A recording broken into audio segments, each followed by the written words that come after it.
Well, welcome back. This is another video that we like to do here at the nursery to explain to folks out there who are interested in doing bonsai how to work with a common landscape juniper. This is Juniper Procumbens nana. Easy plant to find, especially here at the nursery, but even in garden centers that you might have around your area.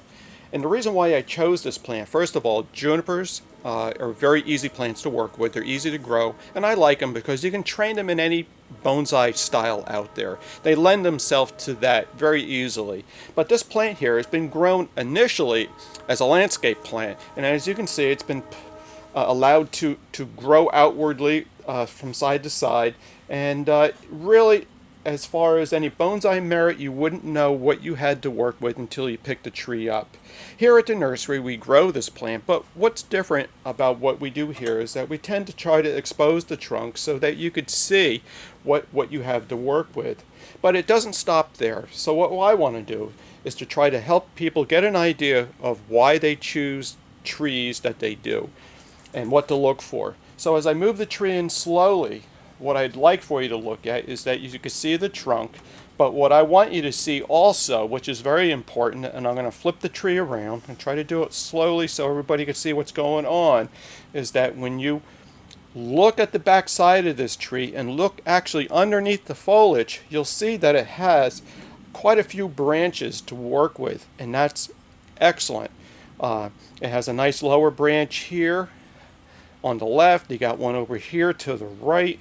And as you move up towards the top of the trunk, or the top of it, which will be the top of the tree, you'll see that it has a few more branches that you'll have access to or be able to use. So with that being said, this is the reason why I chose this plant.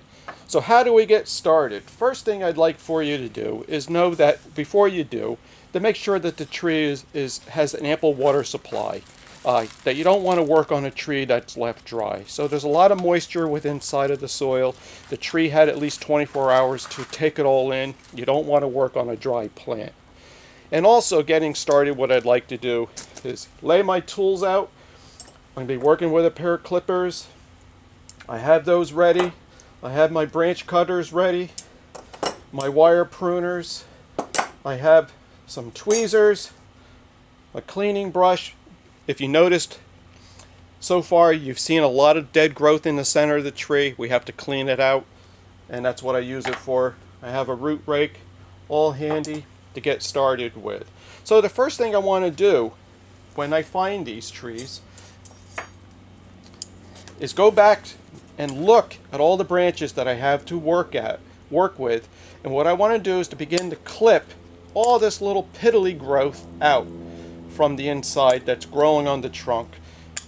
If it's a real small shoot, most likely it can go. That means cut it off. So let's just work on this. Here's a branch, very small, so we'll take it off. And what I'm focused on is trying to open up the tree so that I could see through it a little more easily right now. The goal in this project as well is to show you how to wire the tree. And it's certainly going to make it a lot easier to be able to wire this tree without all this growth in the way. So I just want to start cutting some of this off, cleaning it up. In a lot of cases, nature does a lot of the work for you by creating dead growth in the middle. The reason why it dies in the middle is probably a little more complex, but it dies mostly because of lack of light.